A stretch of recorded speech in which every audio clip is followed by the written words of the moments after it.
Hi everyone, welcome to my channel care of Ankita.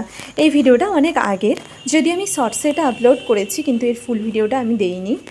আজকে ছিল রাখি পূর্ণিমা। সকালটা শুরু করলাম আমার বন্ধু, পথপ্রদর্শক, ভাই, যা বলতে পারো, আমার রাধা মাধবের চরণে রাখি পরিয়ে।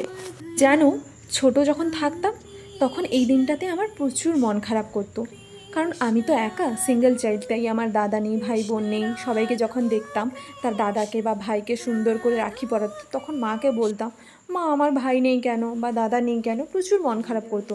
এ কিন্তু আমার স্টুডেন্ট, তোমরা একে আগেও দেখেছো।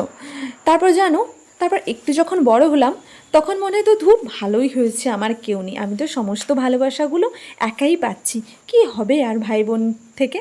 তো এখন এই বয়সে এসে মনে হয় না, যদি কেউ একজন থাকতো আমার পাশে, ভাই বা বোন বা দাদা, তাহলে আমার খুব সুবিধা হতো। অন্তত আমার অবর্তমানে আমার বাবা মার কাছে কেউ আছে, এটা আমি ভাবতে পারতাম। কেননা মেয়েদেরকে তো একটা বয়সে বিয়ে করতেই হয়, কিন্তু এখন মেয়েরা কোনো দিক দিয়ে পিছিয়ে নয়, মেয়েরা সব কিছুতে এগিয়ে, তাই মেয়েরাই মা বাবাকে দেখছে, এটা নিয়ে কোনো অসুবিধা নেই। আর সবচেয়ে বড় কথা হলো, যার মাথার উপর স্বয়ং শ্রীকৃষ্ণ আছে তার কোনো ভয় নেই। আর তোমরা যারা আমার ভিডিও ফলো করো, তারা এই দাদার বাড়িতে আমি আগে গেছিলাম, মানে কৃষ্ণের মন্দির প্রতিষ্ঠা দেখার জন্য, তোমরা দেখেইছো। মানে এই ব্ল্যাক টি শার্ট পরা দাদাটা, তার সাথে আরও দু একজন বন্ধু এসেছিলো। তো দাদাকে কেন একা রাখি পরাবো, আমি ওদেরও পরিয়ে দিলাম। আর সত্যি করে এটা কোনো প্রি প্ল্যান না, হঠাৎই আমার কাছে ফোন আসে, দাদা বলে আমি যাচ্ছি তোর বাড়িতে, 5 মিনিটের মধ্যে তুই রেডি কর, আমি রাখি পরবো। আমি তো অবাকই হয়ে যাই। ভালোই হয়, যার কেউ নেই তার তো ভগবানই আছে। দাদারা এতটাই ব্যস্ত ছিল যে আমার ঘরে পর্যন্ত আসেনি, ওই দোকানের সামনে বেঞ্চেই আমি ওদের রাখি পরিয়ে দিই। আর মা একটু খাবার দাবার সাজিয়ে বাইরে নিয়ে এসেছিলো, ওরা টুকটাক খেয়েছিল। এতটাই ব্যস্ত যে কোনো রকম ওরা রাখিটা পরেই কিছু একটু খেয়ে চলে গেছে। আর আমার জন্য এই গিফটগুলো এনেছিল, আমি তো কিছুতেই নেবো না, তাও চকলেট যেহেতু নিয়েই নিলাম। তারপর দাদারা একটুখানি মজা করছিল, আরও অনেক দাদারা যাদের আমি রাখি পরাবো তারাও এক এক করে চলে এসেছিল। সত্যি বলতে কি, আজকের দিনটা এতটাই ব্যস্ততায় কেটেছে, মানে আমি ভাবতেই পারিনি যে এতজন আমার কাছে রাখি পড়বে। মানে একজনকে পড়াচ্ছি তো আরেকজন আসছে, একজনকে পড়াচ্ছি তো আরেকজন আসছে, মানে সত্যি বিশ্বাস করো, মানে ভাবতেই পারিনি এতজনকে রাখি পড়িস। মানে এত বছর হয়ে গেছে, এত ভালো কোনো দিনও কাটেনি, সব কিছুই ভগবানের আশীর্বাদ, সিরিয়াসলি। কারণ আমার দিনটা শুরু হয়েছিল আমার রাধা মাধবের চরণে রাখি পরিয়ে, এই বছরই প্রথম। কাউকে প্রণাম করতে হবে না, প্রণাম করতে হবে না, প্রণাম করতে হবে না, বাবাজি কাউকে প্রণাম করতে হবে না। আয় থাক থাক থাক থাক থাক, এই আমি এইগুলো নিয়ে আসছি পরে করছি। চলো এবার যাই রাখির সেকেন্ড পার্টে, মানে আমার দুজন ভাই আর একজন দাদাকে রাখি পরাবো। দেখে আমি সবার হাতগুলো তুলে নিচ্ছি, ঠিক আছে। এখানে সবাই মিলে প্রিপারেশন চলছে। আর কি বলবো, সেদিন কারেন্টটাও ছিল না, আমরা অ্যারেঞ্জ করেছিলাম ছাদের উপর, এত গরম ছিল, কিন্তু কিছুক্ষণ পর আবার কারেন্ট চলে আসে। যে আসবে বললো তো শুরু,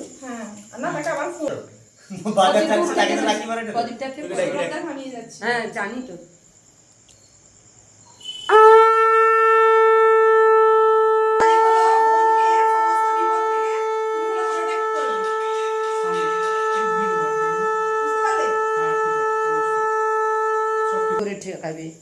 একে তো কারেন্ট নেই, আর তারপরে এত গরম, কি বলবো, সবাই এত ঘেমে গেছিলাম, আমি কোনো রকম ভাবছিলাম তাড়াতাড়ি কিভাবে করা যায়। জানো, এই যে সৌরভ দাদা, এরও কোনো বোন নেই, মানে এও সিঙ্গেল চাইল্ড। ও পরে আমাকে ফোন করে বলে, জানিস রিয়া, আমাকে এভাবে কেউ কোনো দিন এত সুন্দর করে সাজিয়ে এই রিচুয়ালসগুলো করেনি, আমার খুব ভাল লাগছিল। আর ও আমাকে পরে গিফটও দিচ্ছিল, কিন্তু আমি নিতে চাইছিলাম না, মানে ও ক্যাশ দিচ্ছিল, আমি নিতে চাইছিলাম না, তাও এত ফোর্স করছিল, কি আর করব, নিতে হয়েছিল। পরে আমি ওকে ডেকে খাইয়েও ছিলাম আমাদের বাড়িতে। এই দিন যেহেতু নিরামিষ ছিল, তাই বেশি কিছু আয়োজন করিনি, মিষ্টির উপরেই সবার জন্য আয়োজন করেছিলাম। পরে আমি আবার সবাইকে ডেকে খাইয়েছিলাম।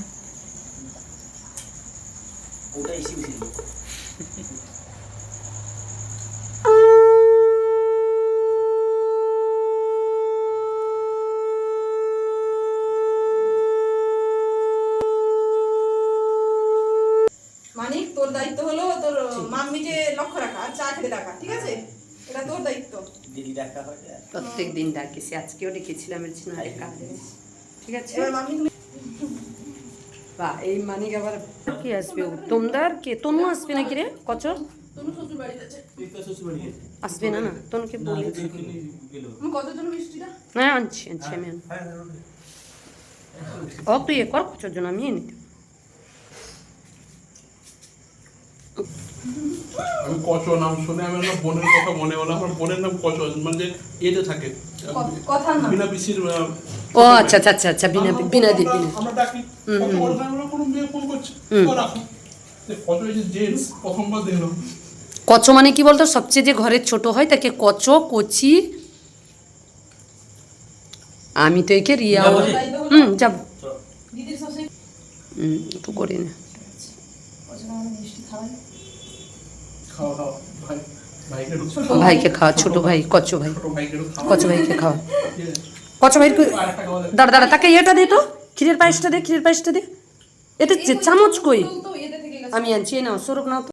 সো এবার চলে আসি রাখির একদম লাস্ট পার্টে। তোমরা ভাবছো না যে কতজনকে রাখি পরিয়েছি রে বাবা। এই যে দাদা, একে প্রায় আমি 3-4 বছর পরিচয় হওয়ার পর রাখি পরাচ্ছি। এই আমার কাছে প্রতি বছর ভাইফোঁটাও নেয়, রাখিও পরে, মানে বলতে গেলে 3-4 বছর। আর ও সাথে একজনকে ভাইকে নিয়ে এসেছিলো, তো আমি ভাবলাম ও কেন বাচ্চাবে, ওকেও রাখি পরিয়ে। সত্যি বলতে কি, দাদা আমাকে নিজের বোনের মতোই কেয়ার করে আর আমার এভরি প্রবলেমে আমার পাশে দাঁড়ায়। এর চেয়ে বেশি আর কি চাই বলো। আর আজকের দিনটা আমার এভাবেই কাটলো, খুব মজা করে।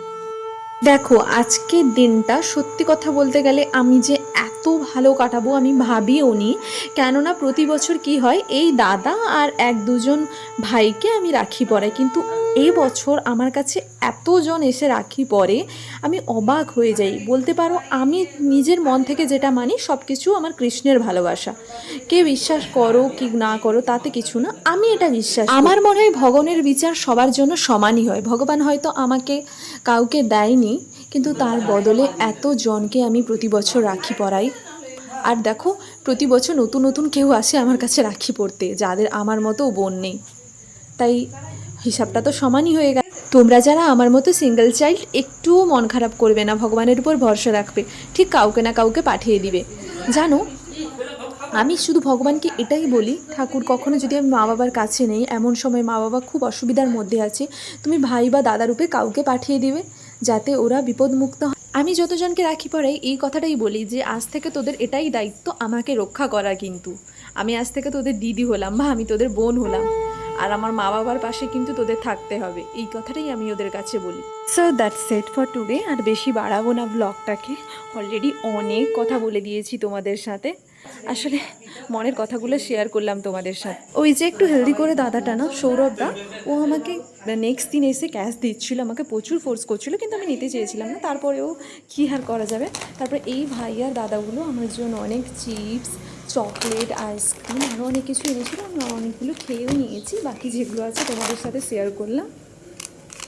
আমি এগুলোর মধ্যে খুব একটা খাবো না, আমার ফ্রিজে স্টোর করে রাখতে ভালো লাগে। আমার ফ্রিজে অনেক চকলেট, বিস্কুট, চিপস এগুলো থাকবে। So thanks for watching. ভিডিওটি ভালো লাগলে অবশ্যই চ্যানেলটিকে সাবস্ক্রাইব করতে ভুলো না। বাই।